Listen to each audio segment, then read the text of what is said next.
boys and girls. How's my Clinton Valley friends doing? This is Miss Coach, and I am here to read a story for anyone who wants to listen, but I do normally read a picture book to kindergarten and first grade every week. So this is a video Miss Nelson is missing. We're going to read this today, and this is a very, very old book. It was actually published in 1977, 2 years after I was born, and is one of my favorites. So we'll read this one together and I'll show you the pictures. Here we go. The kids in room 207 were misbehaving again. Spitballs stuck to the ceiling. Paper planes whizzed through the air. They were the worst behaved class in the whole school.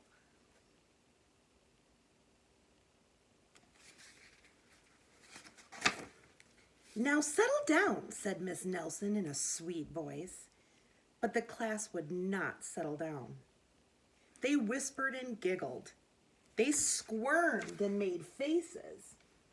Make sure you can see that.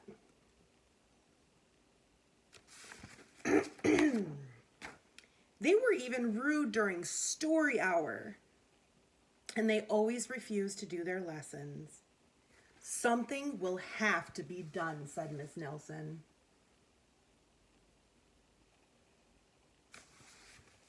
I wonder what she's gonna do. The next morning, Miss Nelson did not come to school. "Wow," yelled the kids, "now we can really act up." They began to make more spitballs and paper planes. "Today, let's just be terrible," they said. "Not so fast," hissed an unpleasant voice. There's the kids getting ready to misbehave.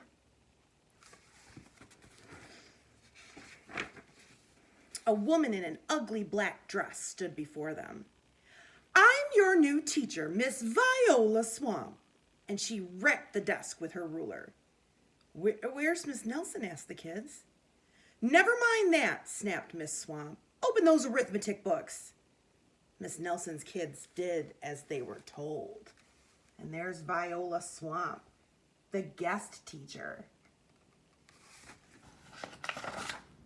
They could see that Miss Swamp was a real witch. She meant business. Right away, she put them to work, and she loaded them down with homework.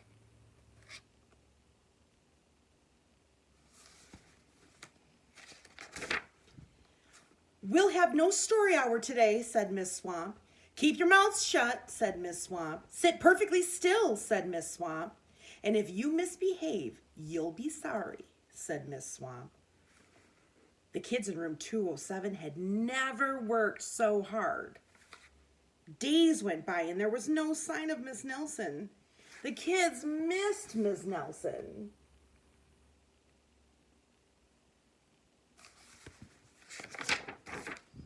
"Maybe we should try to find her," they said, and some of them went to the police. Detective McSmog was assigned to the case. He listened to their story and scratched his chin. He said, "I think Miss Nelson is missing." Detective McSmog would not be much help.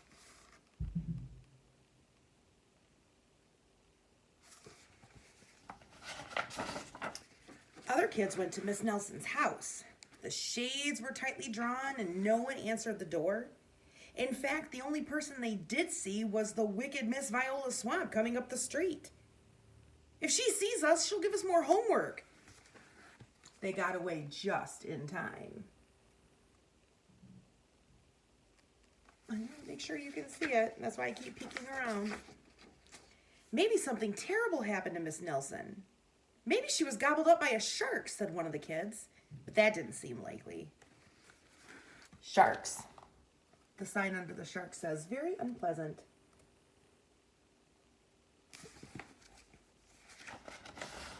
"Maybe Miss Nelson went to Mars," said another kid. But that didn't seem very likely either.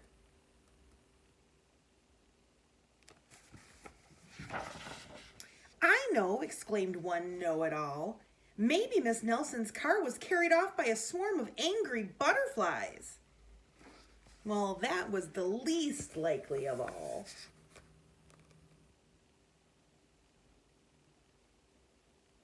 Do you think Miss Nelson's car got carried away by a swarm of angry butterflies? Do you think there even are angry butterflies? I don't. The kids in room 207 became very discouraged. It seemed that Miss Nelson was never coming back and they would be stuck with Miss Viola Swamp forever. They heard footsteps in the hall. "Here comes Miss Viola Swamp," they whispered. "Hello, children," someone said in a very sweet voice. Who could that be?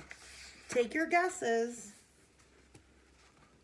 It was Miss Nelson. "Did you miss me?" she asked.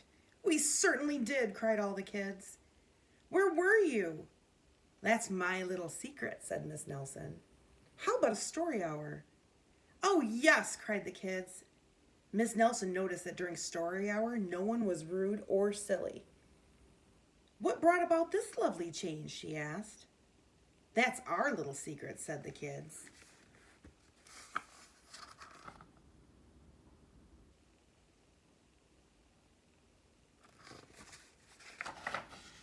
Back home, Miss Nelson took off her coat and hung it in the closet, right next to an ugly black dress. When it was time for bed, she sang a little song. "I'll never tell," she said to herself with a smile.